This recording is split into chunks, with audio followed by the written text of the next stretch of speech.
Welcome back. Today we're going to begin talking about the third of our fundamental rights, the pursuit of happiness. This is often misunderstood because you don't have a right to be happy.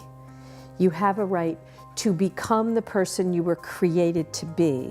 The pursuit of happiness means you can better yourself. You can move forward with your life. You can direct your own destiny. Sometimes we're happy and sometimes we're sad, and nobody can guarantee that. But you have a right to move forward, to become who you were created to be. And that begins with the ability to own your own property.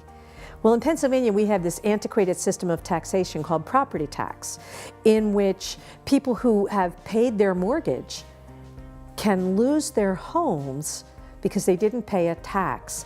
And they can lose their homes for less than the value of their home, even though they've spent years paying that home off. That means you don't actually own your house.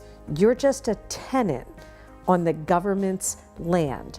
Because if the government can take your property away from you, you actually don't own it, do you?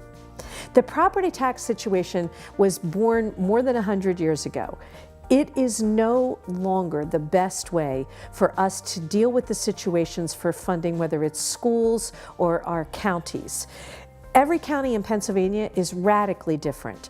We're kind of a unique state. We have counties that go from the multi-million Philadelphia County to tiny little counties that have sometimes 2 red lights in the whole county. They need to be able to design a tax situation that works for them instead of a one-size-fits-all state mandate. The same with our school taxes. Schools are in an odd position because we have the myth of local control, but really we don't have it because the state board, an unelected group of bureaucrats, set education policy for the state, and local control means the local school boards have to figure out how to pay for it.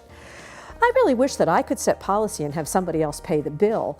That's what's happening in Pennsylvania. So we need to go back and look at how those pieces fit together in a way that eliminates the antiquated and unfair system of property tax, restoring actual local control to our schools, and giving counties the flexibility that they need to design taxing systems that meet the needs of the people who live in that county. You know, it's funny, government works best when it is the most local. And what we see more and more is instead of the local folks having the ability to make decisions, that the decision-making ability moves up and the bill moves down. That whole system is broken, and the property tax equation is the glaring example as to how and why that does not work. And we need to change it, and we need to change it immediately. Tomorrow, we're going to begin talking about education, and it's such an important issue, we're going to spend a couple of days there. See you then.